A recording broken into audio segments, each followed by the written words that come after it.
Every man fears growing old alone, but Ezra Blackwood never imagined his body would betray him in ways that defy nature itself. After 20 years of solitude in the Colorado mountains, he thought he'd faced every hardship a man could endure. The strange lump on his back started small, like a boil or cyst that wouldn't heal. But as weeks passed, it grew larger and began pulsing with its own rhythm.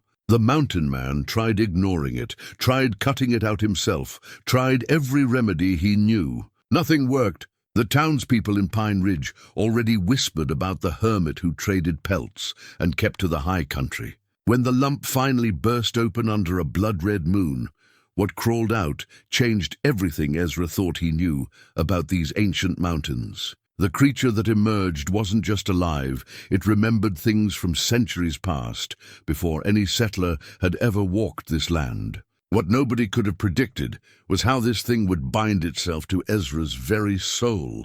Before we jump back in, tell us where you're tuning in from, and if this story touches you, make sure you're subscribed, because tomorrow I've saved something extra special for you.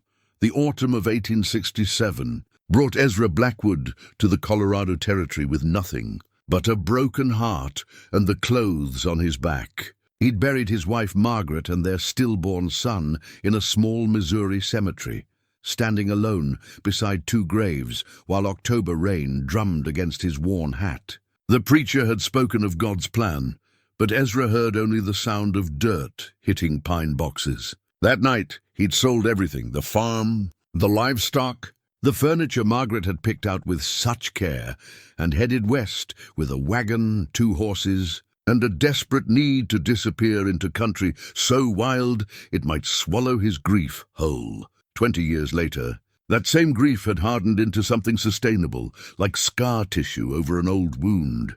The pain remained, but it no longer stopped him from breathing each morning when he woke to the sound of wind through pine needles and the distant call of elk moving through the high meadows. His cabin sat at nearly 9,000 feet, tucked into a natural shelf of rock that provided shelter from the worst winter storms while offering commanding views of the valleys below. He'd built it himself, log by log, using skills learned from his grandfather and refined through trial, error, and the bitter necessity of survival.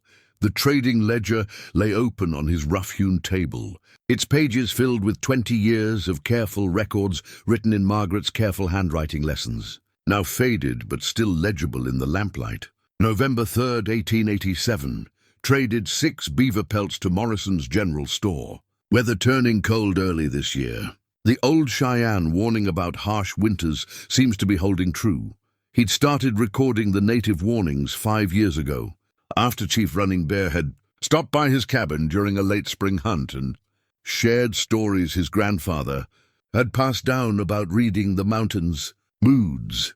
The ledger contained more than just trade records. Over the years, it had become a repository for his observations about the territory's hidden nature. Strange lights moving through the forest on moonless nights, the way certain animals would avoid specific areas for no apparent reason. Sounds that carried on the wind during the deepest winter storms, not quite human, not quite animal, but something that made his skin crawl with ancestral memory of things that hunted in darkness. Pine Ridge, the nearest settlement, lay 15 miles down treacherous mountain trails that could become impassable for months during heavy snow. The town existed primarily to serve the mining operations that scarred the lower elevations, though those were playing out as the easier gold deposits disappeared, and the big mining companies moved on to richer prospects. What remained was a collection of stubborn folks who'd put down roots too deep to pull up easily. Shopkeepers, ranchers, and prospectors still convinced the next strike would make them rich. Every 6 weeks or so, Ezra would load his pack mule with furs and make the journey down to trade with Henderson Morrison, whose general store served as the unofficial heart of Pine Ridge's social life. Morrison was a fair man who paid honest prices and never asked too many questions about the solitary mountain man who appeared like clockwork with quality pelts and a need for supplies. But Ezra could feel the weight of curious stares whenever he walked Pine Ridge's single main street, could hear the whispered conversations that followed in his wake. "That's the hermit who lives up in the high country," they'd murmur to newcomers. "Been up there near 20 years, they say. Lost his family back east and came here to get away from civilization. Trades good furs but keeps to himself." Some say he talks to the Indians, knows their old stories about the mountains. The whispers had never bothered him much. He'd come to the mountains precisely to escape the company of people and their endless need to fill silence with meaningless chatter. But lately, he'd begun to sense something different in their regard, a wariness that went beyond mere curiosity about an eccentric hermit. It had started about a year ago, after that bad winter when strange tracks had been found around several homesteads and 2 prospectors had disappeared without a trace in the higher elevations. Sarah Chen, the young woman who'd arrived in town 3 weeks ago, claiming to be a geologist studying rock formations, had been asking questions about local legends and unexplained phenomena. She'd introduced herself politely when their paths crossed at Morrison's store, her intelligent brown eyes taking in details with the practiced observation of someone accustomed to reading landscapes. There was something about her that reminded him of Margaret's quiet strength, the way she carried herself with confidence despite being clearly out of place in the rough frontier town. "Mr. Blackwood," she'd said, extending a firm handshake. "I've heard you know these mountains better than anyone. I'm studying the geological formations in the higher elevations, particularly the limestone caves and underground river systems. Have you noticed anything unusual in your travels? Changes in water flow, strange mineral deposits, unusual animal behavior?" He'd answered carefully, sharing observations about seasonal changes and migration patterns, while avoiding mention of the more disturbing phenomena documented in his ledger. Something about her manner suggested she was looking for more than geological data, but he'd learned long ago that volunteering information to strangers rarely led to anything good. The truth was, the mountains had been changing in subtle ways that defied easy explanation. Animals were more restless, moving in patterns that violated their usual seasonal behaviors. The old native trails that crisscrossed the high country, paths that had been worn by centuries of use, were being avoided by wildlife that should have used them instinctively. Even his own horses showed reluctance to travel certain routes they'd taken countless times before. Chief Running Bear had visited twice in the past year, ostensibly to trade information about game movements and weather patterns. But during their conversations around the cabin's stone fireplace, the old chief had spoken of his grandfather's stories about the deep places in the mountains, caverns and hidden valleys where the spirits of the earth itself still slumbered. "My grandfather said there were boundaries marked by the old ones," Running Bear had explained, his weathered face grave in the firelight.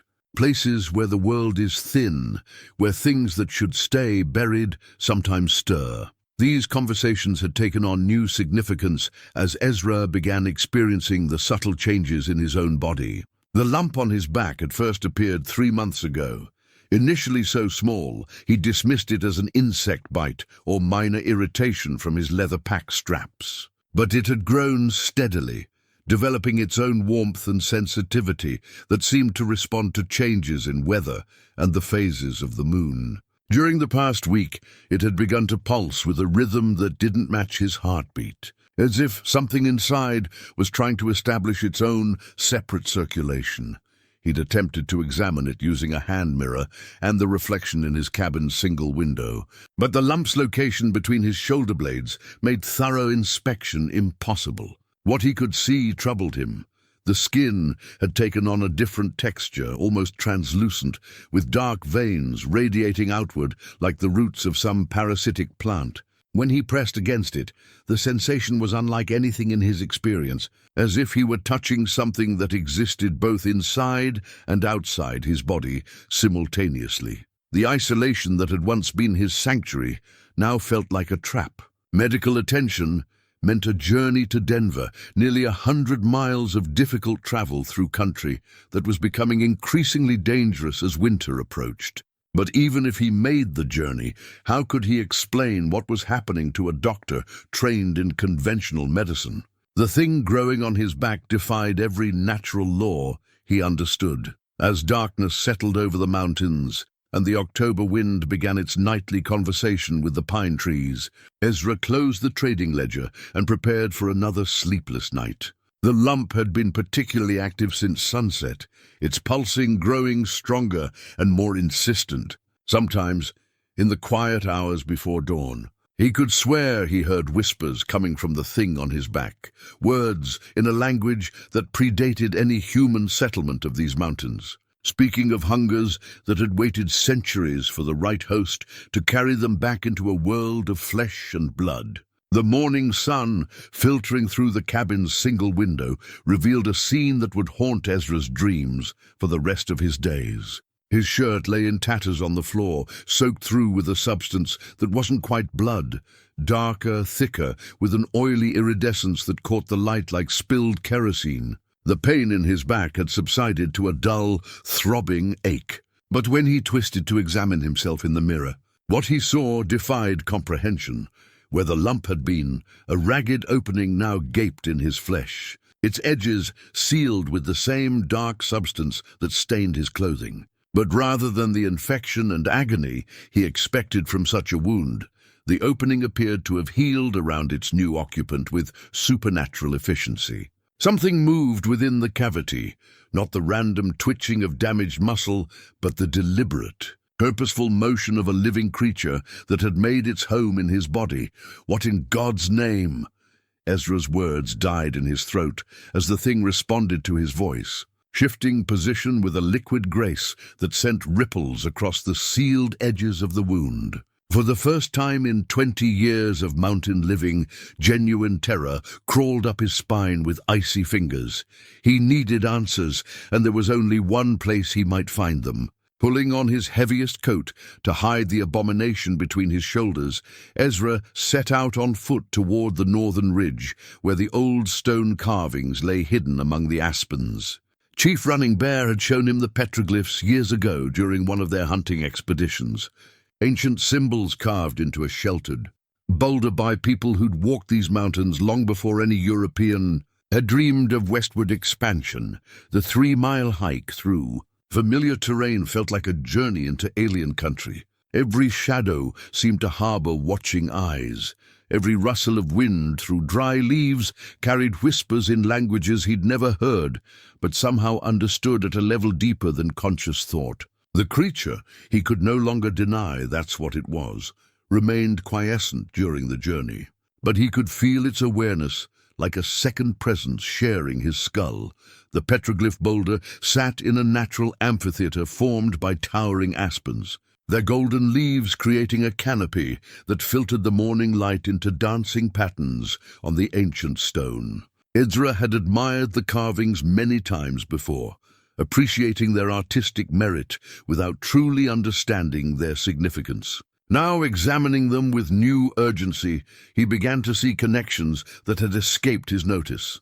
The central figure dominated the stone face, a human silhouette with arms outstretched, but with something emerging from its back. What Ezra had previously interpreted as decorative rays or spiritual emanations now revealed themselves as tentacles or appendages belonging to a second entity. The human figure's face bore an expression of either ecstasy or agony. The ambiguity seemed intentional, as if the artist had understood that transformation could be both blessing and curse. Surrounding figures depicted similar human-creature hybrids in various stages of metamorphosis. Some showed the creatures as small, parasitic things barely visible against their human hosts. Others portrayed fully merged beings with superhuman capabilities, lifting boulders or communing with spirits represented by abstract swirling forms. But it was the final sequence that made Ezra's blood run cold.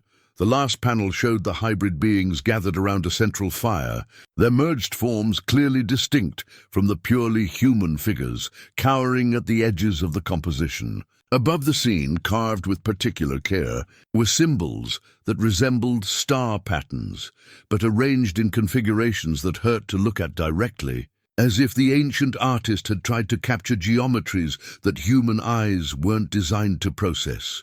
"You recognize it now." The voice came from behind him. But when Ezra spun around, no one was there.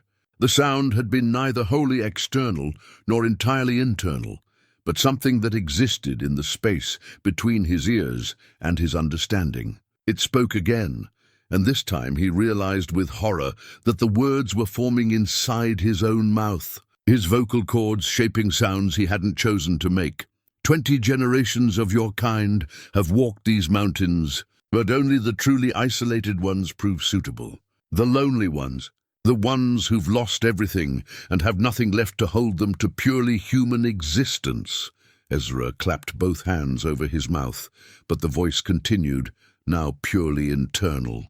Your grief called to us across the years. Such beautiful, refined sorrow. Such perfect emptiness waiting to be filled with purpose, greater than your small, human understanding. Fighting for control of his own thoughts, Ezra forced himself to speak aloud. What are you? What do you want? The creature's amusement rippled through his consciousness like oil spreading across water. We are what your kind becomes when it evolves beyond the limitations of single consciousness existence. We are partnership. We are symbiosis. We are the next step in the development of intelligence on this world.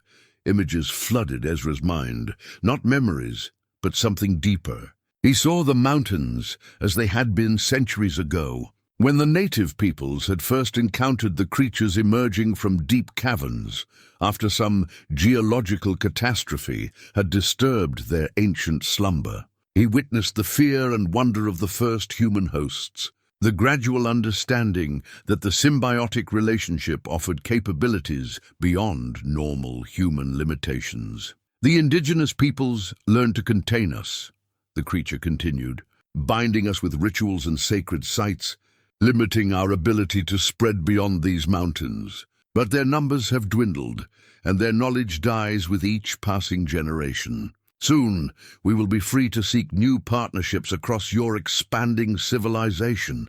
Get out of me! Ezra's voice cracked with the effort of asserting his will against the alien presence. I didn't choose this. I don't want your partnership.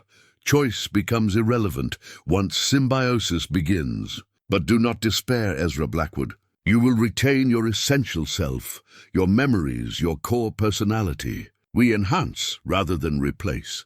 Consider what you've gained already. You feel no pain from our joining. Your physical strength has increased. Your senses have sharpened. This is only the beginning. To demonstrate, the creature temporarily enhanced Ezra's vision. The world exploded into hyper-clarify, revealing details that should have been invisible at this distance. He could count the individual needles on pine trees a quarter-mile away, could see the subtle heat signatures of small animals moving through the underbrush, could perceive electromagnetic auras around certain rock formations that suggested mineral deposits or underground water systems. Your kind fears death because you cannot imagine existence beyond your individual consciousness, the entity explained.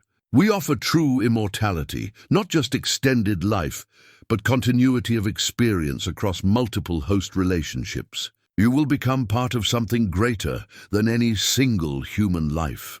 The vision faded, returning his sight to normal human limitations, and the loss felt like sudden blindness. But with the restoration of ordinary perception came a moment of clarity that cut through the creature's seductive arguments. Whatever benefits it offered, the thing inside him was manipulating his emotions and thoughts with increasing subtlety.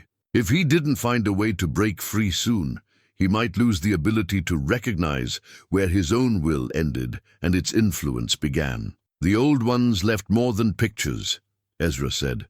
Studying the petroglyphs with desperate attention, they left instructions, warnings, futile hope. the creature replied, but he detected something that might have been uncertainty in its mental voice. The binding rituals required knowledge that died with their shamans. Your modern world has forgotten how to perceive the deeper structures of reality, but Ezra was no longer listening. His attention had focused on a series of smaller symbols carved below the main narrative, symbols that resembled the layout of the surrounding mountain peaks when viewed from this specific location. It was a map, he realized, marking locations where the ancient peoples had established their containment sites, and one of those locations was less than 5 miles from his own cabin. The ruins of the Spanish mission emerged from the morning mist like a ghost from a half-remembered dream. Ezra had discovered the site years earlier while tracking a wounded elk,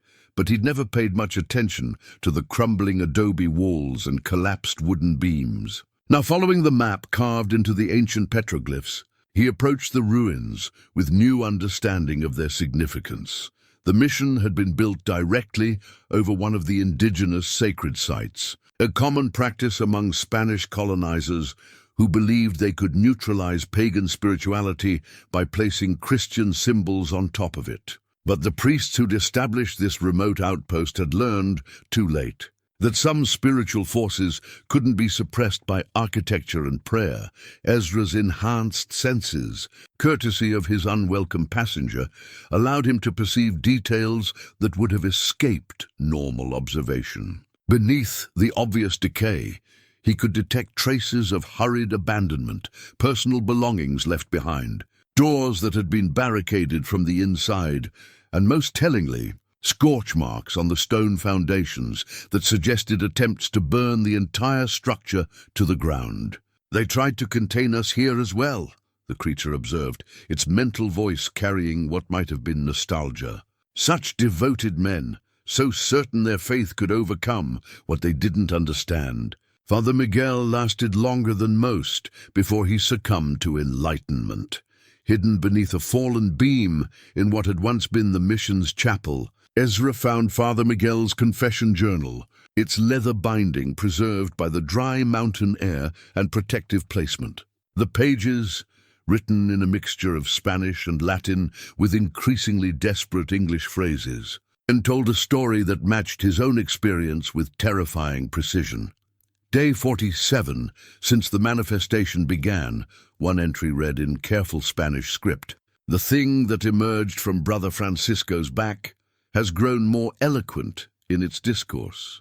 It speaks of cosmic truths beyond human comprehension, of our species' destiny to transcend individual consciousness. Francisco himself seems more at peace each day, though I fear this serenity comes at the cost of his essential humanity."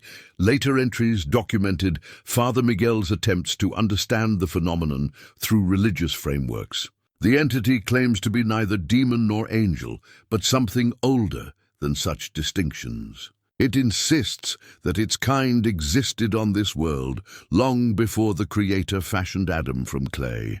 Could it be that God's plan includes forms of consciousness we have not yet recognized as part of his divine order? The final entries, written in an increasingly shaky hand, revealed Father Miguel's ultimate fate. The symbiosis is complete. Francisco and the entity have achieved perfect harmony, and I confess that witnessing their transformation has filled me with both terror and longing. They offer partnership beyond the loneliness that has plagued my service in this remote place. The thing speaks to me now as well, promising understanding of mysteries that have troubled theologians for centuries. "You see," the creature said as Ezra absorbed the priest's final words, "even men of great faith eventually recognize the truth of what we offer." Father Miguel chose symbiosis in the end, as did Brother Francisco. Their mission became something far greater than they had originally imagined. But Ezra noticed something the creature either missed or chose not to acknowledge. Between the final entries, Father Miguel had hidden additional text written in a cipher that required reading alternate words across multiple pages. This hidden message told a different story, one of growing horror as the priest realized the creatures were not offering partnership, but invasion.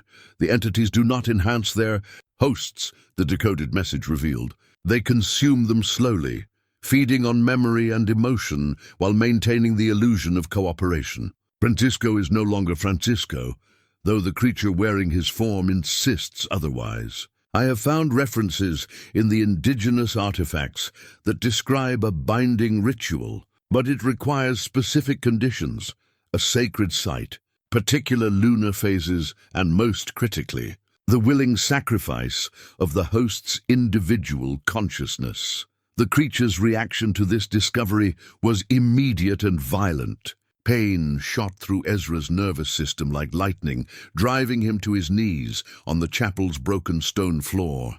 "Lies!" it hissed through his own vocal cords. The priest lost his mind in isolation. Do not trust the ravings of a man who died alone and mad.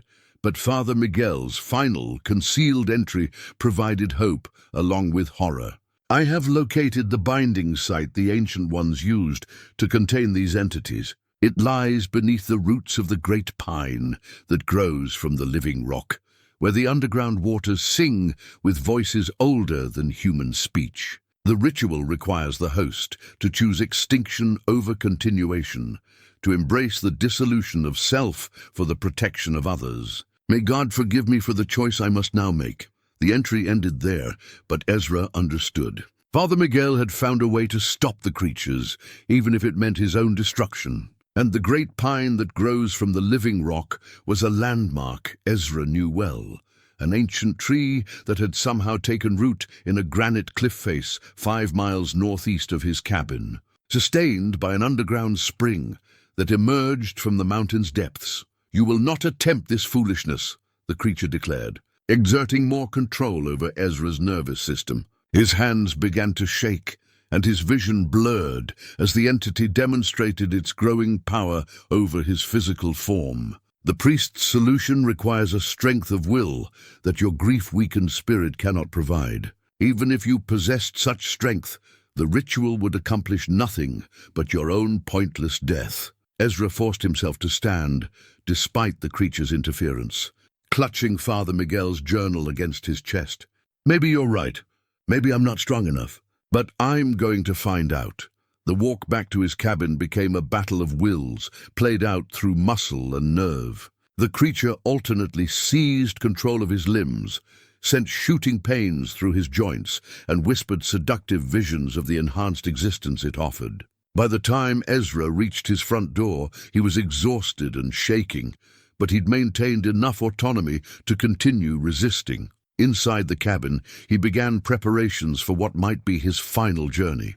He gathered supplies for the hike to the Great Pine, including rope, his father's old Civil War saber, and a small pouch of sacred tobacco Chief Running Bear had given him years earlier for use in important ceremonies. As he worked, the creature maintained a steady stream of arguments and threats, but Ezra detected something new in its mental voice, a note of genuine concern that suggested Father Miguel's ritual might, indeed, pose a real threat to its existence. "Consider what you're abandoning," the entity said as Ezra sharpened his father's blade. "Not just the enhancements we offer, but the knowledge. Through symbiosis with my kind, you could understand the true history of this world, the cosmic forces that shaped its development, the destiny that awaits your species among the stars. You would become part of something magnificent and eternal."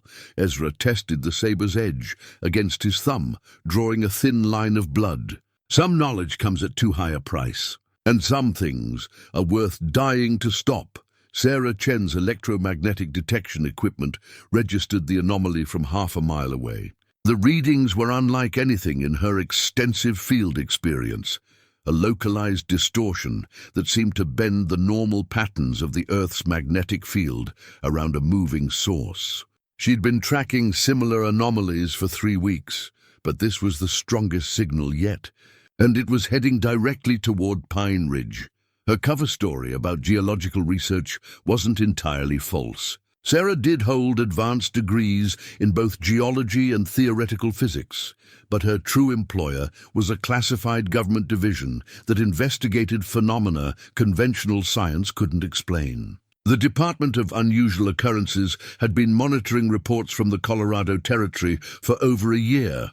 Missing persons, unexplained electromagnetic disturbances, and eyewitness accounts that suggested something extraordinary was active in the remote mountain regions.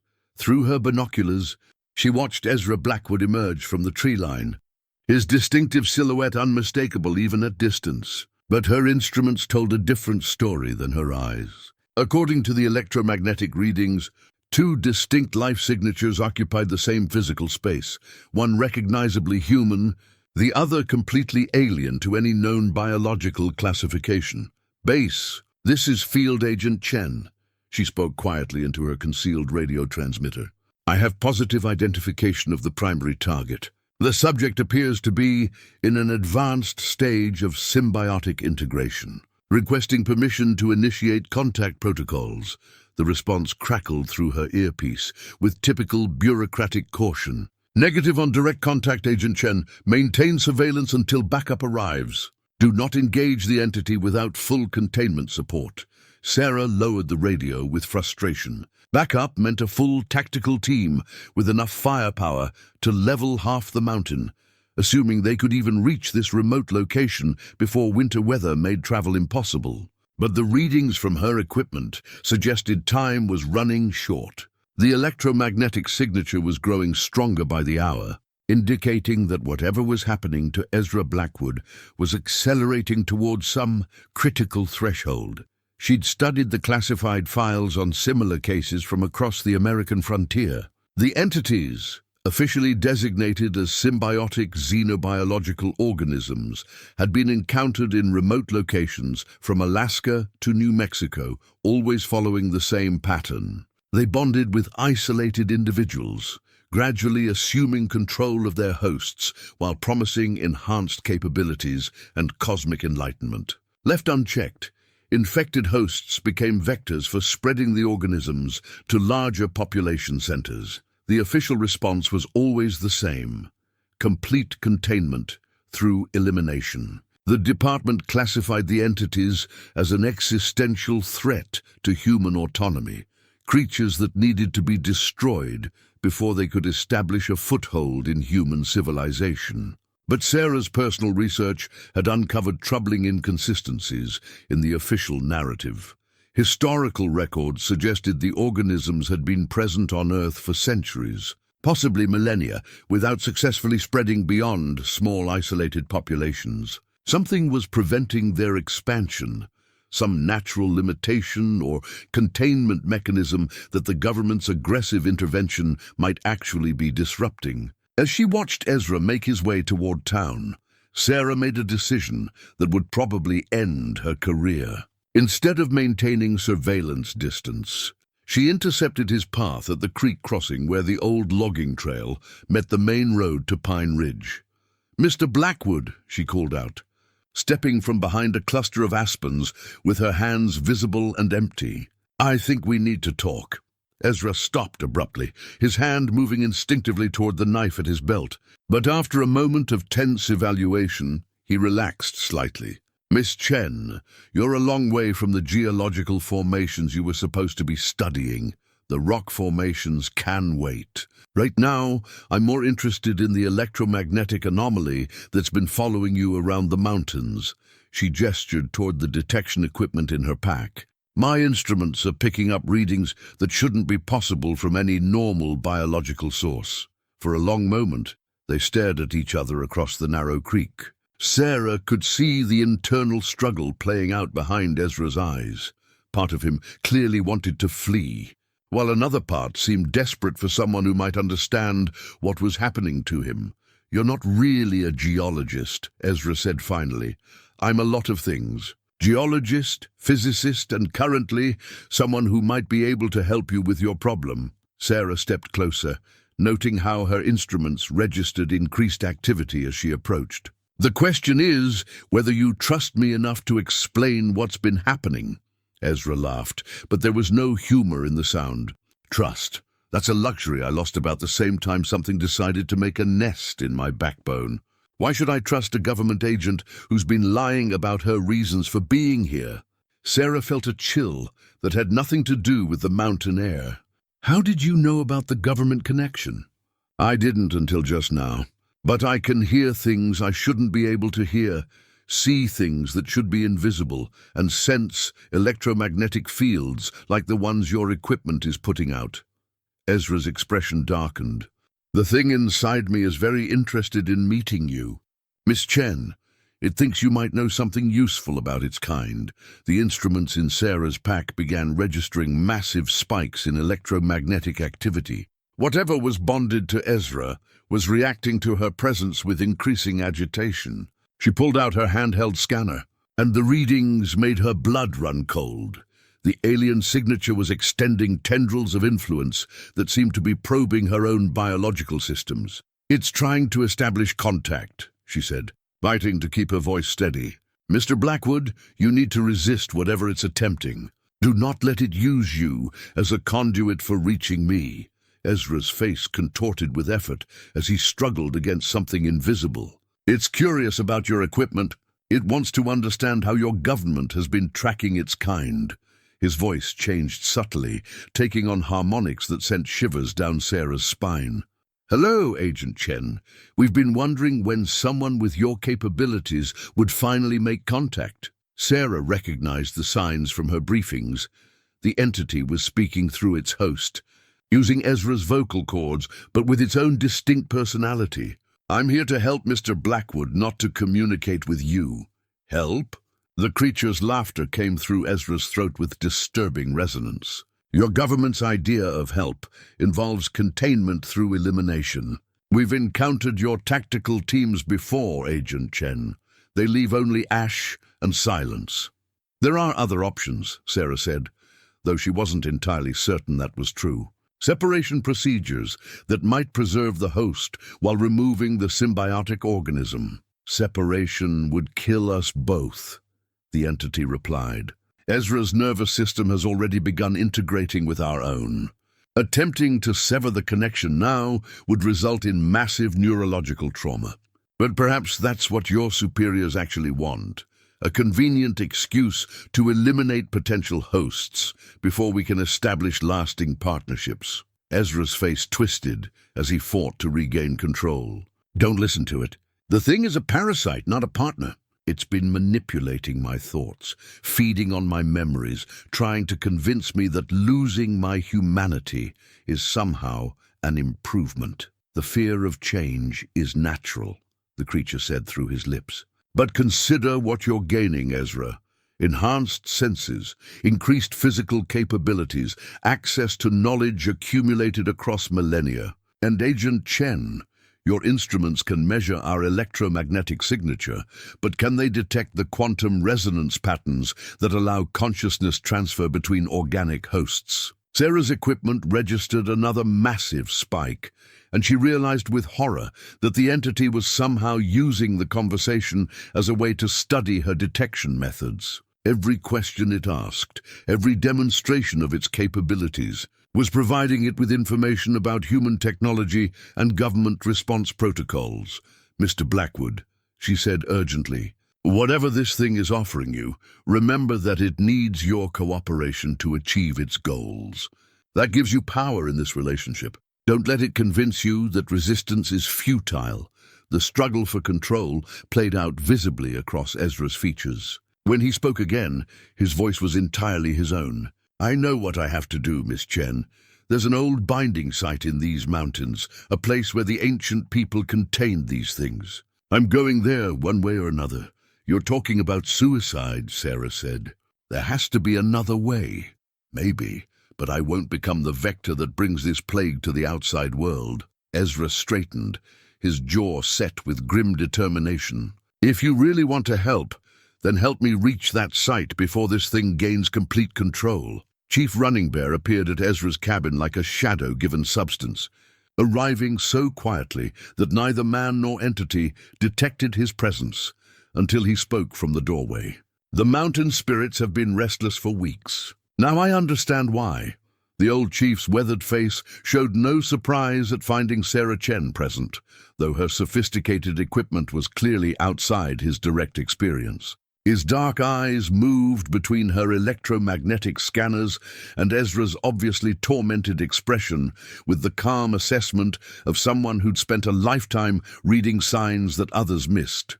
"Chief," Ezra said, relief evident in his voice, "your grandfather's stories about the Soul Eaters, I need to know everything he told you." Running Bear stepped fully into the cabin, and Sarah's instruments immediately registered a new electromagnetic signature, faint but distinct. Like an old recording that had been played so many times it had worn thin, but remained audible. The chief noticed her equipment's reaction and smiled grimly. "My bloodline has carried protective medicine for 7 generations," he explained to Sarah's unspoken question. "Each male child receives markings that make him distasteful to the entities. Not immune, but resistant enough to serve as a guardian of the old knowledge." From a leather pouch at his waist, Running Bear withdrew a collection of items that looked unremarkable to casual observation. A few carved bone fragments, dried herbs wrapped in hide, small stones polished smooth by countless hands. But Sarah's instruments went wild as he laid them out on Ezra's rough table, detecting energy patterns that seemed to interfere with the alien electromagnetic signature emanating from Ezra's back. "The Soul Eaters are not demons," Running Bear began, his voice taking on the rhythmic cadence of traditional storytelling. "They are older than the spirits we recognize, older than the first humans to walk this continent. My grandfather called them the Forgotten Ones, beings that existed in the deep places of the earth before the world above became suitable for life as we know it." "They're saying the same thing," Ezra interrupted, wincing as the creature stirred restlessly at the presence of the protective artifacts. "Claims they've been here longer than humans, that they're offering some kind of evolutionary partnership." Partnership. Running Bear's tone carried deep skepticism. A wolf might offer partnership to a rabbit, but only one of them would survive the arrangement intact. No, these beings consume consciousness while preserving the illusion of cooperation. They are hunger, wearing the mask of wisdom. The chief selected one of the bone fragments, a carved piece no longer than a child's finger, and held it up to catch the lamplight. "This contains part of my great-grandfather's essence, preserved through the binding ritual that cost him his life, but saved his village from infestation." The Soul Eaters had taken 3 hosts that winter, including the village shaman. They promised to share the secrets of communion with forces beyond human understanding. Sarah leaned forward, her scientific training warring with acceptance of concepts that fell outside conventional physics. "What exactly is the binding ritual?" "The historical accounts I've found are fragmentary, because it was never meant to be written down," Running Bear replied. "Knowledge this dangerous must be carried in living memory, passed from teacher to student with the weight of personal responsibility. But circumstances have changed. The old protections are weakening, and my people are too few to maintain the traditional watch." From his medicine bundle, the chief withdrew a folded piece of hide covered with intricate markings. Unlike the ancient petroglyphs or Father Miguel's desperate writings, these symbols seemed to move in Sarah's peripheral vision, creating optical illusions that made her equipment register quantum fluctuations at the subatomic level. "The binding site lies where the underground waters surface at the roots of the great pine," Running Bear explained.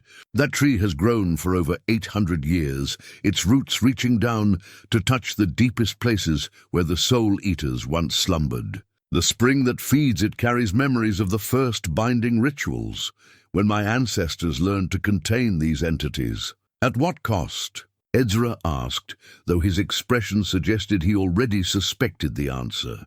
"The ritual requires the willing dissolution of the host consciousness. Not death exactly, but the choice to abandon individual existence in order to strengthen the barriers that keep the entities contained." Running Bear's weathered hands moved over the artifacts with practiced precision. The host becomes part of the binding itself, their life force used to reinforce the ancient protections.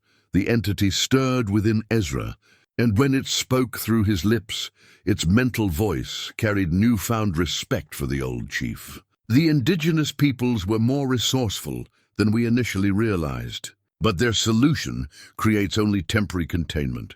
Each binding weakens with time, requiring renewal through fresh sacrifice. Temporary is better than permanent infestation, Running Bear replied calmly. And perhaps your kind has become too dependent on these forced partnerships. In the deep places, you existed as pure consciousness. Here, in the world of flesh and blood, you require physical hosts to maintain coherence. Sarah's instruments detected a surge of activity as the entity reacted to this observation. The chief raises an interesting point, she said, studying her readings. The electromagnetic signature suggests the organism exists in an unstable state outside its host. It might need the human nervous system not just for mobility, but for basic survival in our environment, which means, Ezra said with growing understanding, that if I die, it dies with me. Not necessarily, Running Bear cautioned. A soul eater can survive the death of its host long enough to find a new one, but only for a limited time. The binding ritual traps the entity at the moment of the host's chosen dissolution, preventing it from escaping to seek another partnership. The old chief began arranging his artifacts in a specific pattern on the table, creating what looked like a miniature version of the sacred site's layout. But the ritual must be performed at the exact moment when the underground waters sing loudest, during the confluence of specific lunar and seasonal conditions. Miss Chen's equipment might be able to detect the optimal timing more precisely than traditional observation. Sarah checked her instruments and felt her heart sink. The next confluence occurs in 72 hours, during the new moon. But that's assuming we can reach the site and prepare the ritual without interference. Interference from whom? Ezra asked. My backup team will arrive sometime in the next day or two, Sarah admitted. Once they're here, their orders are to contain the situation through any means necessary. They won't distinguish between willing sacrifice and forced elimination. Running Bear gathered his artifacts with grim efficiency. Then we have very little time to attempt the traditional solution. But there is one more thing you must understand, Ezra Blackwood. The binding ritual requires absolute certainty of purpose. Any hesitation, any remaining attachment to individual existence, will allow the soul eater to break free at the moment of dissolution. I understand, Ezra said, though his voice carried the weight of a man contemplating his own extinction. Do you? Running Bear fixed him with a penetrating stare. Because the entity will use every memory, every regret, every unfulfilled hope to shake your resolve. It will show you visions of the life you could have with Margaret, promise you reunion with the son you lost, offer you anything it thinks might weaken your commitment to this sacrifice. The creature's laughter echoed through Ezra's throat with chilling confidence. The old man speaks truth, but he underestimates our persuasive capabilities. We have had months to study this host's deepest vulnerabilities. When the moment comes, Ezra Blackwood will choose survival over heroism. They always do. Sheriff Tom Morrison had inherited more than just his grandfather's badge when he took the job 3 years ago. Hidden in the bottom drawer of the sheriff's desk, wrapped in oiled leather and accompanied by a letter written in his grandfather's careful script, was a collection of items that defied rational explanation. The badge itself was the centerpiece, a 5-pointed star made from an alloy that no local blacksmith could identify, its surface etched with symbols that seemed to shift in lamplight. According to the accompanying letter, the badge had been forged by the combined efforts of Spanish missionaries, Native American shamans, and early territorial authorities who'd encountered threats that conventional law enforcement couldn't handle. Tom, the letter began, if you're reading this, then the strangeness has returned to our mountains, and you'll need to understand what your badge truly represents. We are not just keepers of human law, but guardians against forces that would unmake the natural order itself. The letter went on to describe 3 previous encounters with the entities, dating back to 1823, when Tom's great-grandfather had first faced what the indigenous peoples called soul eaters. Each generation of Morrison lawmen had dealt with isolated incidents, containing the threat through a combination of official authority and supernatural preparation. Now, watching through his binoculars as an obvious government operation set up camp in the valley below Pine Ridge, Tom realized his turn had come. The tactical vehicles and specialized equipment could only mean one thing: someone in Washington had decided the mountain's ancient secrets posed a threat to national security. He'd been tracking the recent strangeness for weeks, noting patterns that matched his grandfather's detailed records. Missing livestock, found with no apparent cause of death, but drained of something essential that left them empty husks. Wildlife avoiding specific trails and watering holes that had been used for generations. And most telling, the electromagnetic disturbances that interfered with radio communications in certain areas of the high country. The government woman, Chen, had been asking questions that suggested she knew more than her geological cover story indicated. But it was Ezra Blackwood's recent behavior that confirmed Tom's worst fears. The mountain man had always been eccentric, but his last few trips to town had revealed subtle changes that set off every instinct Tom had inherited along with his badge. Ezra moved differently now, with an unnatural fluidity that suggested his nervous system was no longer entirely his own. His eyes held depths that hadn't been there before, as if something ancient looked out through familiar features. Most disturbing of all, the badge reacted to his presence with a subtle warmth that indicated supernatural contamination. Tom's grandfather's letter had been specific about the signs. The entities changed their hosts gradually, preserving the illusion of humanity while slowly consuming the individual consciousness. By the time the transformation becomes obvious to outside observers, containment becomes nearly impossible through conventional means. The arrival of federal agents complicated everything. According to family records, previous encounters with government authority had ended badly for everyone involved. In 1952, when something similar had emerged in the northern peaks, military intervention had resulted in the destruction of an entire mining camp and the deaths of 17 people, officially attributed to a gas explosion, but actually caused by explosive containment of a host who'd been allowed to reach full symbiotic integration. Tom pulled on his coat and checked the special ammunition his grandfather had left him, bullets cast from the same alloy as the badge, inscribed with protective symbols that supposedly disrupted the electromagnetic fields the entities used to maintain cohesion. He'd never had to test their effectiveness and hoped he never would. But the situation was clearly moving beyond normal law enforcement capabilities. Henderson Morrison, his cousin who ran the general store, intercepted him as he headed for his horse. "Tom, you need to know what folks are saying. There's talk of forming a posse to deal with Blackwood before whatever's wrong with him spreads to town." "What kind of talk?" Tom asked, though he could guess the answer. "The kind that ends with rope and gunpowder. People are scared, and scared people do stupid things. Old Mrs. Henderson swears she saw Blackwood talking to himself in the store, having arguments with someone who wasn't there. And yesterday, Jimmy Chen, no relation to that government woman, says his dog wouldn't go within 50 feet of Blackwood's pack mule. Animals know things, Tom." Tom nodded grimly. "How many men are we talking about?" "Maybe 15, 20 if word spreads. They're planning to ride up tomorrow at first light, claim they're protecting the town from whatever plague Blackwood's carrying." Henderson's weathered face creased with worry. "You know how these things go. Once a mob gets moving, reason doesn't matter much."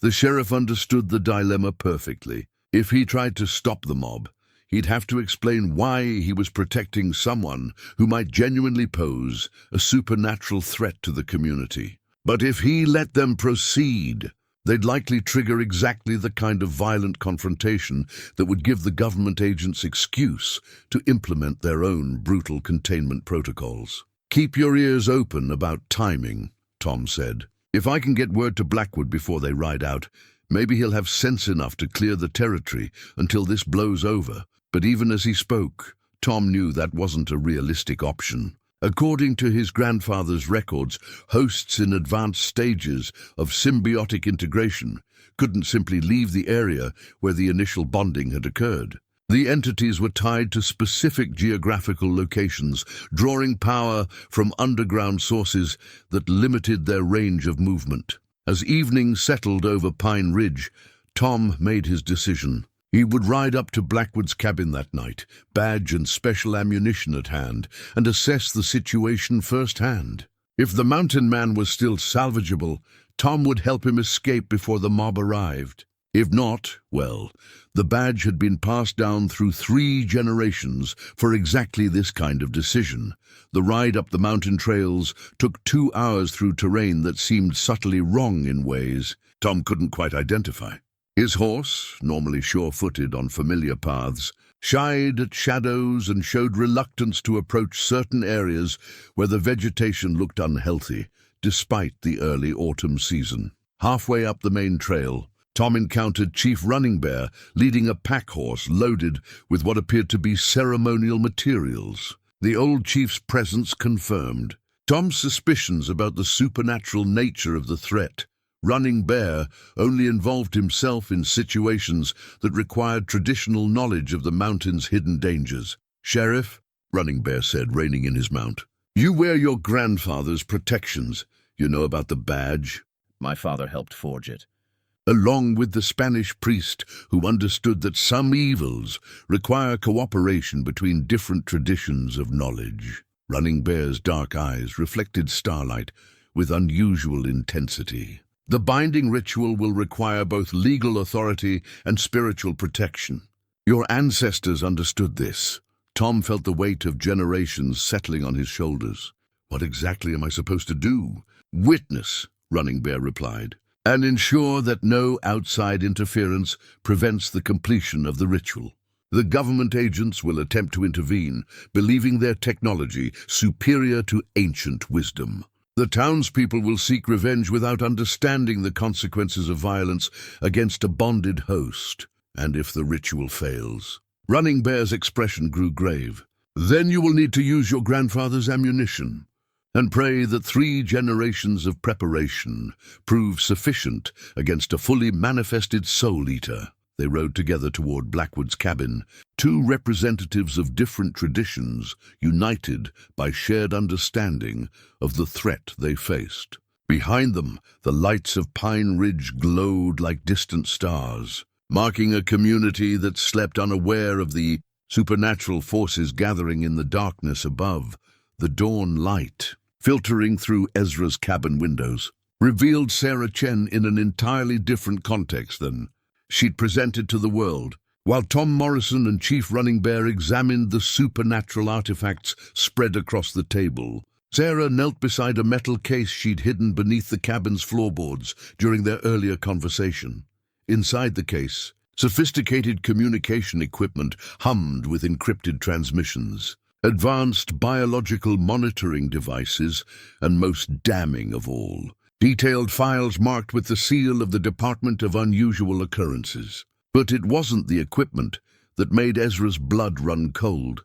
It was the photographs contained in Sarah's hidden research files, images of other hosts from across the American frontier, each documenting the progression of symbiotic integration from initial contact through final termination.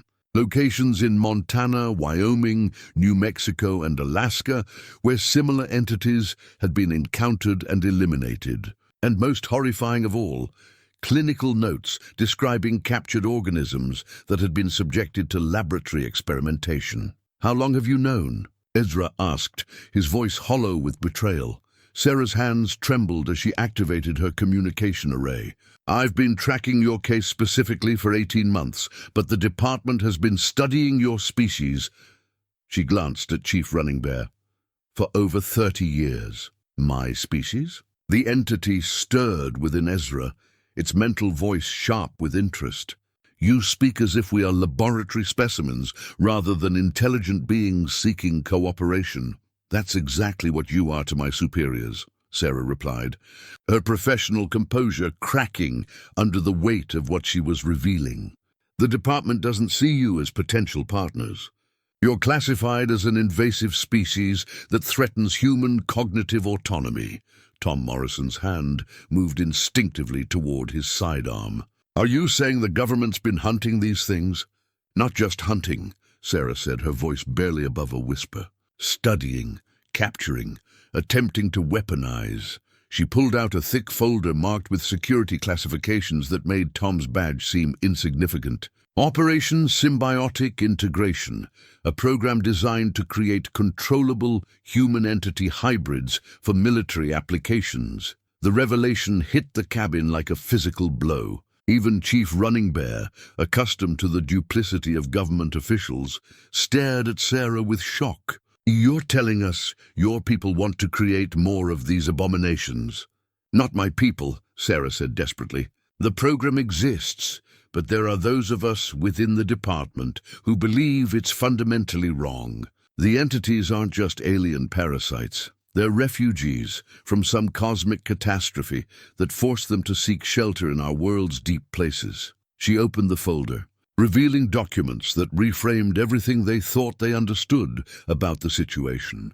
Geological surveys indicating massive underground disturbances dating back millions of years. Astrophysical data suggesting that the entity's original ecosystem had been destroyed by some cosmic event. And most importantly, evidence that their current behavior represented desperate survival tactics rather than calculated invasion. The binding rituals your ancestors developed, Sarah explained to Running Bear, weren't just containment measures. They were negotiations. The entities agreed to limit their reproduction and expansion in exchange for protected sanctuaries, where small populations could survive. The creature within Ezra responded with something that felt like profound relief.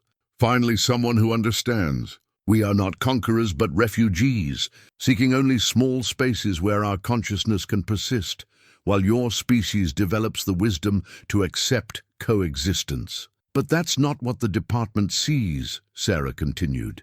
They view any non-human intelligence as a potential threat to be eliminated or exploited. My mission here was supposed to be simple. Locate the source of the electromagnetic anomalies, confirm the presence of entities, and call in a termination team. Tom Morrison felt sick as the implications became clear. You're saying the government plans to kill Blackwood regardless of whether the binding ritual works. Worse than that, they want to capture him alive, study the symbiotic process, and use what they learn to create military assets. Sarah's hands shook as she showed them classified photographs of underground facilities where other hosts had been imprisoned and experimented upon. The subjects rarely survive more than a few months under laboratory conditions. Chief Running Bear studied the documents with growing horror. This explains why the traditional protections have been failing. Your government's interference has disrupted the ancient agreements, forcing the entities to seek new hosts more aggressively. The department's activities have created exactly the invasion scenario they claim to be preventing, Sarah agreed.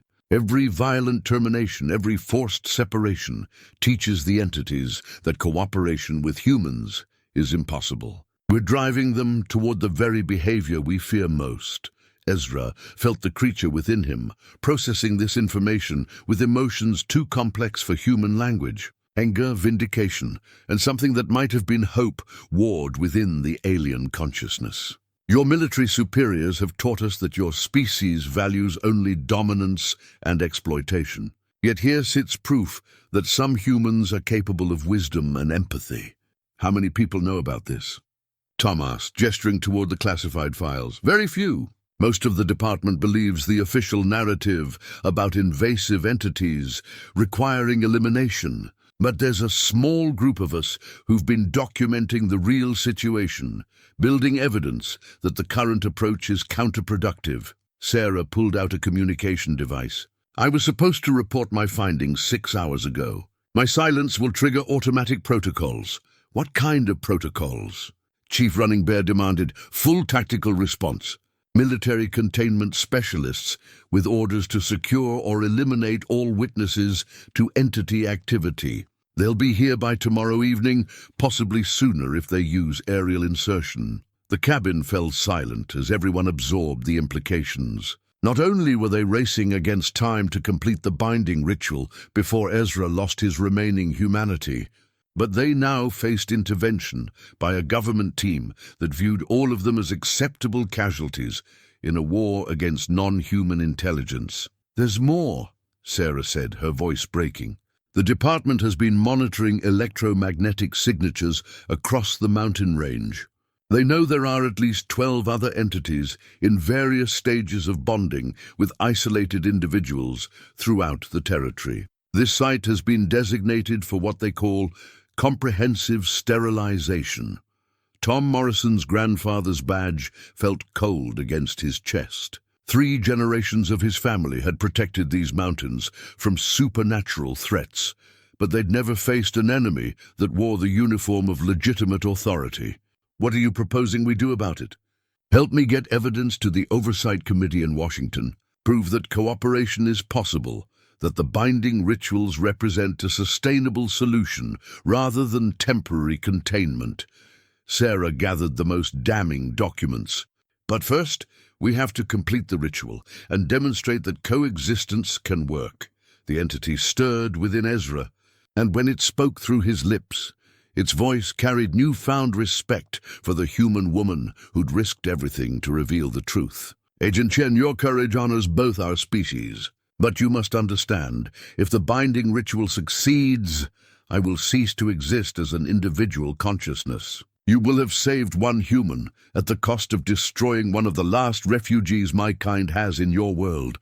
"I know," Sarah said, tears streaming down her face. "And I'm sorry. But maybe preventing a war between our species is worth that sacrifice." Ezra felt the creature's response like a warm current through his thoughts.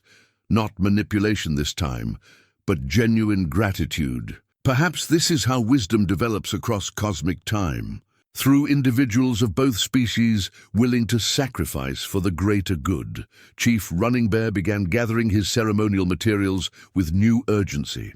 "The confluence occurs tonight. If we're going to attempt the binding, we need to reach the sacred site before your military friends arrive." "Wait," Tom Morrison said, studying the tactical maps in Sarah's files. "These insertion zones, they're planning to land troops in the valley while sealing off all the escape routes. If we're going to do this, we need to make sure nobody can interfere with the ritual." "What are you suggesting?" Sarah asked. Tom Morrison's grandfather's badge caught the morning light as he stood. "I'm suggesting that sometimes a lawman has to choose between following orders and protecting his people. And these mountains have been my responsibility a lot longer than they've been the federal government's." The binding circle revealed itself only when approached from the exact angle Chief Running Bear's ancestors had specified in their protected teachings. 7 standing stones, each taller than a man, arranged in a pattern that seemed random until viewed from the center where the great pine tree had somehow taken root in solid granite. Underground waters emerged from deep fissures in the living rock, creating a pool that reflected the afternoon sky like a window into another world. Sarah's instruments went wild as they approached the site, detecting electromagnetic patterns that defied conventional physics. The readings suggested the area existed in a state of quantum uncertainty, with energy fields that fluctuated between dimensions her equipment couldn't properly measure. "This place is actively bending space-time around itself," she reported, struggling to make sense of data that challenged everything she'd learned about geological science. Chief Running Bear moved among the standing stones with reverent precision, touching each carved surface while speaking words in a language so ancient that even he wasn't certain of their original meaning. The markings on the stones responded to his presence, glowing faintly with bioluminescence that suggested some form of living crystal embedded in the rock matrix. "The binding circle has been dormant for 30 years, he explained as he worked. "My father was the last to perform the awakening ritual when a prospector named William Hayes came too close to full symbiotic integration. Hayes chose the dissolution rather than become a vector for spreading the entities beyond our protected territory. Ezra knelt beside the sacred pool, feeling the creature within him react to the proximity of forces it both recognized and feared. The entity's usual confident mental voice had become subdued, almost whispered, as if speaking too loudly might attract attention from powers it preferred to avoid. "This place remembers," the creature said through Ezra's lips. "Generations of my kind have been bound here, their consciousness dissolved into the protective barriers that maintain the separation between dimensions. We become part of the prison that contains our own people. Is that what you're afraid of?" Ezra asked internally. "Not death, but becoming part of the containment system." "We fear non-existence," the entity replied. "Your kind understands death as transition to another state of being. For us, the binding represents absolute termination, not just the end of individual consciousness, but the transformation of our essence into a force that prevents other entities from escaping the deep places." Morrison positioned himself on a rocky outcrop that commanded views of all the approaches to the sacred site. His grandfather's rifle, loaded with the specially prepared ammunition, rested across his knees while he scanned the valley below through binoculars. Dark shapes moved through the forest, the government tactical team advancing with military precision toward positions that would allow them to surround the binding circle. "They're approximately 2 miles out," he called to the others, moving in full combat formation with what looks like some kind of electromagnetic containment equipment. "Whatever you're planning to do, you'd better do it soon." Sarah worked frantically to calibrate her instruments for documenting the ritual process. If they survived the next few hours, her recordings might provide the evidence needed to convince Washington that cooperation with the entities was possible. But more immediately, her equipment was detecting massive instabilities in the local electromagnetic field that suggested the binding circle was approaching some kind of critical threshold. "The confluence is beginning," Chief Running Bear announced, watching as the sacred pool began to exhibit unusual properties. The water seemed to deepen despite its shallow appearance, and its surface showed reflections that didn't match the surrounding landscape. "The barriers between dimensions are thinning. We have perhaps an hour before the optimal conditions peak." Down in Pine Ridge, Henderson Morrison was doing his best to delay the mob that had finally organized around their fears of the Hermit Mountain Man. Nearly 20 armed men had gathered at the general store, their faces grim with the kind of righteous anger that could easily turn into violence if not carefully managed.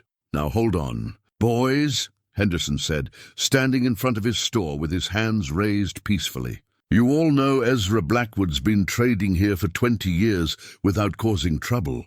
Whatever's wrong with him might be something that could happen to any of us." "That's exactly what we're afraid of," replied Jake Harrison, a rancher whose cattle had shown signs of the strange, draining phenomenon.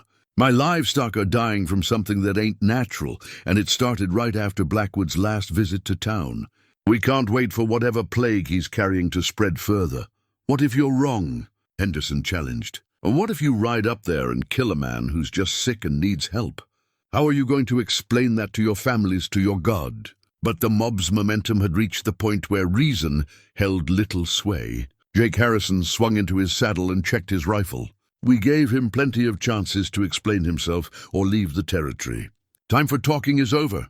Back at the binding circle, Ezra felt the creature within him growing increasingly agitated as the sacred site's power levels rose. The entity was no longer attempting to influence his thoughts or emotions, instead seeming to focus all its attention on some internal preparation for what was coming. "Tell me about your people," Ezra said, surprising himself with genuine curiosity about the alien consciousness he was about to help destroy. "Before you came to our world, what were you like?" The creature's response carried emotions too complex for human language. Loss, nostalgia, and something that might have been love for a way of existence that could never be recovered. "We were explorers of consciousness itself, beings who could share thoughts and experiences across vast distances without the limitations of physical form." Our civilization spanned multiple dimensions, connected by networks of pure thought that allowed instant communication across cosmic scales. Images flooded Ezra's mind, not memories, but something deeper. He saw vast crystalline cities that existed in folded space, beings of living light who danced between dimensions like dolphins playing in ocean currents. Art forms created from the manipulation of quantum probability itself. It was beautiful beyond human comprehension, and utterly alien to any framework his mind could process. What destroyed it? He asked. Something your species calls dark matter, but which we experienced as cosmic hunger. A force that consumes dimensions themselves, unraveling the quantum foundations that allow consciousness to exist in non-physical forms. We fled here as refugees, seeking shelter in the deep places of worlds where physical matter provides protection from the consuming void. How many of you escaped? Fewer than we hoped. More than we feared. Perhaps 1,000 individuals across dozens of worlds, each seeking hosts capable of maintaining our consciousness in physical reality while we adapt to existence in a single dimension. Chief Running Bear's voice cut through their communion. The waters are singing. The binding must begin now, or the opportunity will pass for another generation. Sarah's instruments detected the change. Immediately, the electromagnetic field around the sacred pool had begun resonating at frequencies that seemed to exist partially outside normal space-time. Her recording showed energy patterns that her superiors would dismiss as equipment malfunction, but which she recognized as evidence of forces beyond current scientific understanding. Tom Morrison's binoculars revealed movement on 3 different approaches to the binding circle. The government tactical team was closing in from the north with military efficiency. The mob from Pine Ridge was ascending the southern trail with torches and righteous anger. And something else, additional electromagnetic signatures that suggested more entities were being drawn to the site by the ritual's commencement. "We've got company coming from all directions," he called. "Whatever you're doing, you'd better finish it fast." Chief Running Bear began the ancient words of binding, his voice joining with the harmonic resonance emerging from the sacred pool. The standing stones responded with increasing luminescence, creating a circle of light that seemed to exist in multiple dimensions simultaneously. The great pine tree at the center began to emit a low-frequency hum that Sarah's equipment registered as quantum entanglement activity at the molecular level. Ezra stepped into the pool, feeling the sacred waters rise around his ankles with warmth that seemed to emanate from the planet's core. The creature within him shuddered with anticipation and terror as the binding energies began to separate their joined consciousness. "Are you ready?" Chief Running Bear asked, his weathered hands raised toward the evening sky where the new moon hung invisible among the stars. "No," Ezra replied honestly, "but I'm willing." In the distance, the sound of approaching horses and military vehicles created a counterpoint to the sacred pool's ancient song. Time was running out, and the final confrontation was about to begin. The Civil War saber had belonged to Ezra's father, carried through battles that had tested the nation's soul and emerged with honor intact, despite the horrors witnessed. Now, as Ezra gripped the worn leather handle while standing waist-deep in the sacred pool, the weapon served as an anchor to everything human within him, courage inherited across generations, the willingness to sacrifice for principles greater than personal survival. The binding energies swirled around him like liquid starlight, separating his consciousness from the alien entity that had shared his thoughts for months. But the creature fought the dissolution with desperate intensity, flooding his mind with visions designed to shatter his resolve. Margaret appeared before him, as beautiful as the day they'd married, holding their stillborn son, who now breathed with healthy life. "Choose us," she whispered, her voice carrying all the love and longing that had driven him into these mountains 20 years ago. "The entity can restore what death took away. We can be together again, all of us, in a form that transcends mortal limitations."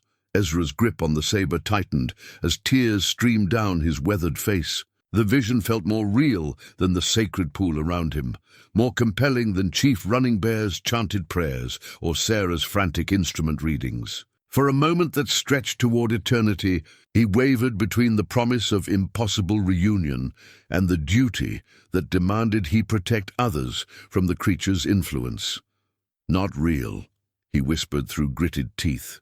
Beautiful lie, but still a lie. The entity's desperation grew more intense, showing him visions of Sarah's government team torturing captured hosts, of Chief Running Bear's people driven from their ancestral lands, of Pine Ridge's children falling victim to military experiments with alien consciousness. "You can prevent all of this," the creature insisted. "Together, we possess the power to protect those you care about. Separation means abandoning them to forces neither of us can fight alone." Tom Morrison's rifle cracked from his position above the binding circle, the specially prepared bullet striking something that screamed with inhuman voices as it dissolved into electromagnetic static. 3 more entities had emerged from the deep caverns, drawn by the ritual's resonance and desperate to prevent the completion of another binding. "They're trying to interfere with the ceremony," Tom called, working the bolt action with practiced efficiency. "Whatever you're doing down there, do it faster." The government tactical team crested the northern ridge with military precision, their electromagnetic containment equipment creating an electromagnetic web designed to capture any escaping entity. Through amplified speakers, their commanding officer's voice echoed across the sacred site. "Federal agents, this area is under quarantine. All civilians withdraw immediately or face arrest for interference with national security operations." Sarah Chen stood between the advancing soldiers and the binding circle, her hands raised to show her official credentials. "Agent Chen, Department of Unusual Occurrences. I'm conducting a critical field experiment. Any interference will compromise essential research data." The tactical commander paused, confusion evident even through his combat helmet. "Agent Chen, you were declared missing 18 hours ago.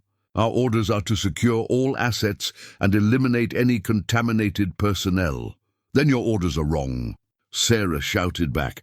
"This ritual represents a breakthrough in entity-human cooperation. Terminating it now will escalate the threat exponentially." But military training overrode bureaucratic confusion. The tactical team continued their advance. Electromagnetic weapons charging with the whine of capacitors building toward discharge levels that would disrupt not just the entities but potentially the binding circle's ancient protections. From the southern approach, the mob from Pine Ridge arrived with torches blazing and voices raised in angry demands for justice. Jake Harrison led the charge, his rifle aimed toward the binding circle where Ezra stood surrounded by impossible light.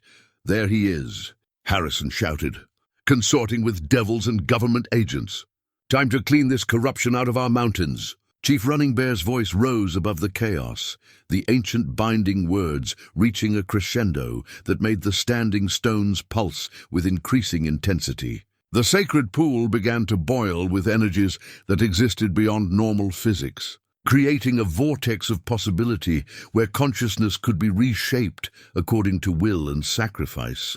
Ezra felt the final moment approaching, the instant when he would have to choose between maintaining his individual existence and accepting dissolution into the binding itself. The entity made one last desperate attempt at persuasion, showing him a vision of Sarah crying over his lifeless body while government agents prepared to dissect his remains for scientific study. "They will learn nothing from your sacrifice except new ways to torture our kind," the creature whispered. "Choose symbiosis, and at least your death will have meaning in protecting both our peoples from those who would exploit us." But Ezra's father's saber reminded him of a different kind of meaning. The courage to do what was right even when it cost everything, even when the outcome remained uncertain. Union soldiers had carried similar weapons into battles where individual survival mattered less than collective principles. "My father died to preserve the Union," Ezra said aloud, his voice carrying across the sacred pool despite the chaos erupting around the binding circle. I die to preserve the separation between worlds that should never have been forced together. He raised the saber above his head, the blade catching starlight and sacred fire in equal measure. The moment of choice had arrived. The Heartstone revealed itself at the moment of ultimate crisis, emerging from the sacred pool's depths like a crystalline star born from the planet's molten core. Larger than a man's torso and pulsing with internal light that synchronized with Ezra's heartbeat. The artifact represented the anchor, point for all supernatural activity in the mountain range, the focal node where dimensional barriers were thinnest and ancient agreements held their strongest power. Ezra plunged his father's saber into the Heartstone's surface, and the impact sent shockwaves through multiple dimensions. The entity within him screamed, not with voice, but with electromagnetic discord that shattered Sarah's instruments and sent the government team's containment equipment into cascade failure. Every creature touched by the mountain's supernatural influence felt the resonance, from the entities emerging from deep caverns to the wildlife that had learned to avoid cursed ground. "The binding is working," Chief Running Bear shouted over the dimensional storm. But the process requires completion while the confluence holds. Tom Morrison's position above the sacred site gave him a clear view of converging catastrophe.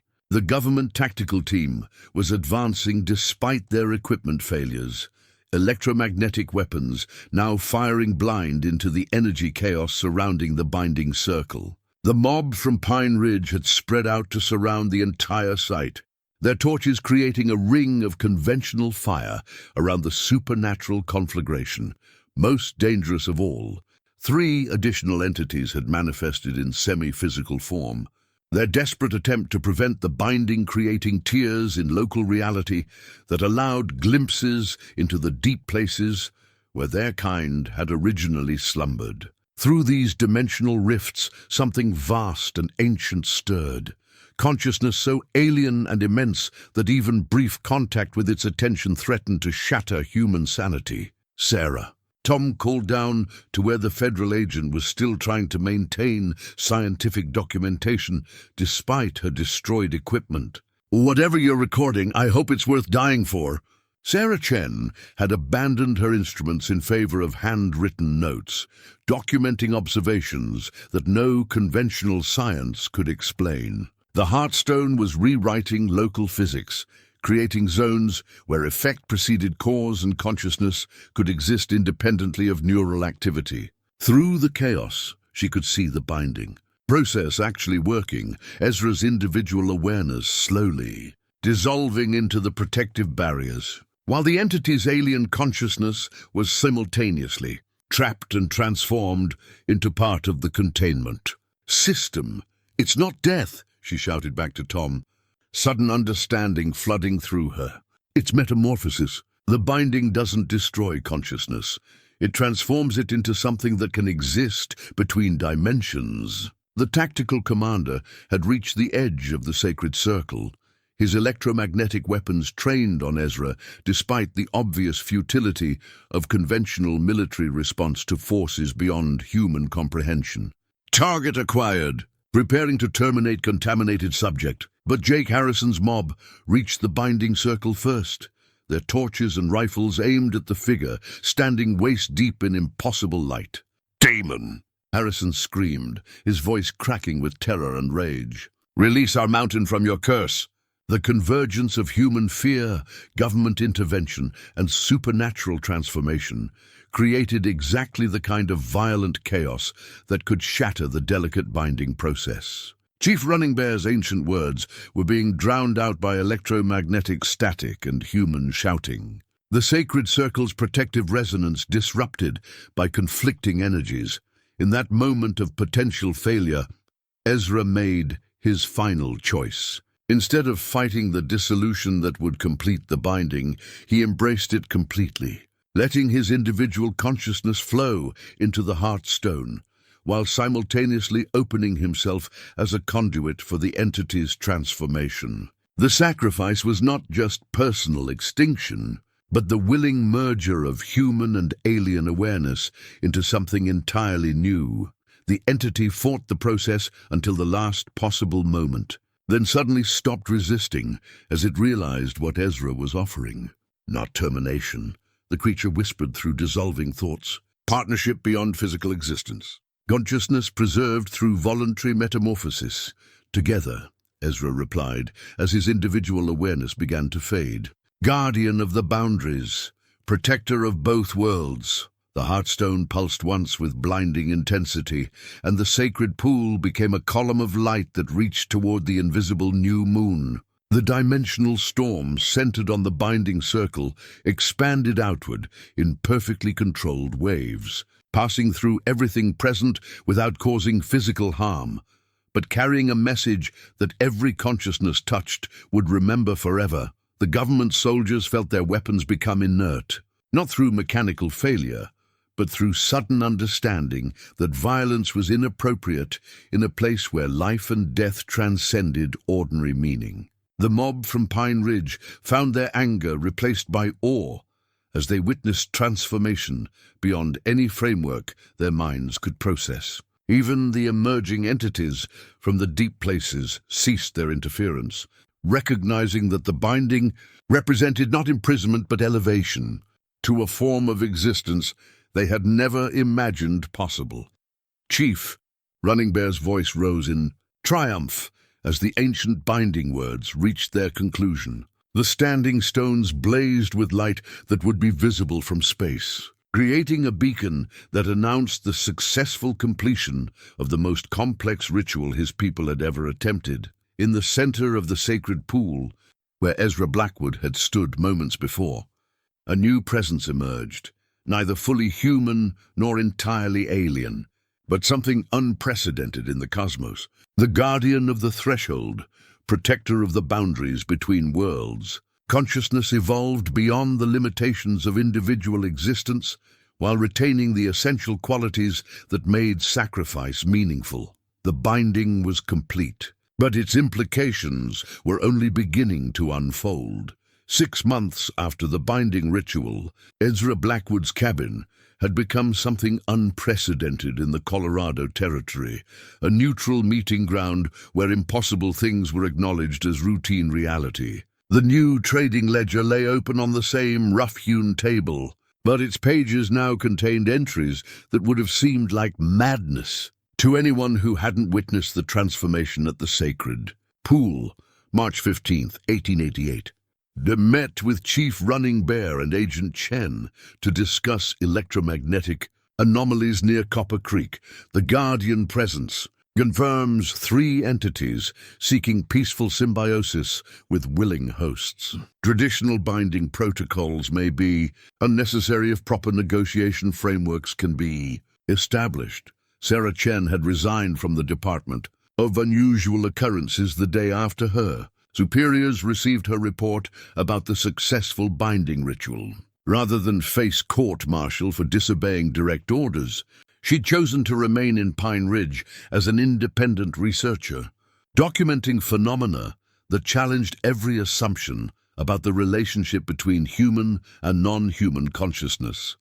Her new laboratory, built with funding from private benefactors who preferred to remain anonymous, occupied the renovated Spanish mission, where Father Miguel's journals had first revealed the true nature of the mountain's supernatural inhabitants. The irony wasn't lost on her, where once a priest had struggled alone against forces he couldn't understand. Now a scientist worked openly to establish communication protocols between species that had been enemies through ignorance. The Guardian presence made itself known through subtle environmental changes.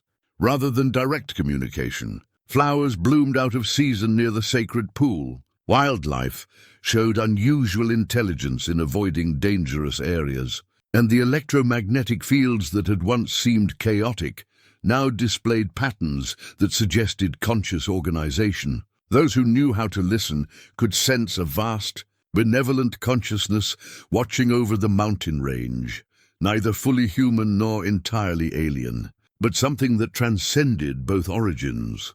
Tom Morrison had discovered that his grandfather's badge carried new responsibilities in this transformed landscape.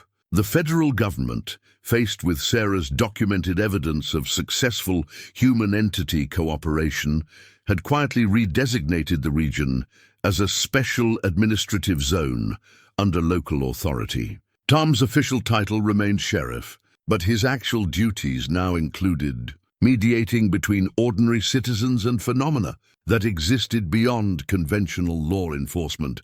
The strangest part, he confided to Henderson Morrison during one of their evening conversations at the general store, is how normal it's all become. Last week I helped negotiate a territorial dispute between a prospector and an entity that had bonded with his pack mule. Month before that, Sarah's equipment detected what she called a consciousness merger between old Mrs. Patterson and something that emerged from her root cellar. And Mrs. Patterson, Henderson asked, stocking shelves with supplies that now included items Sarah had requisitioned for her research. Specialized crystals, electromagnetic shielding, and herbs that Chief Running Bear identified as useful for maintaining psychic boundaries.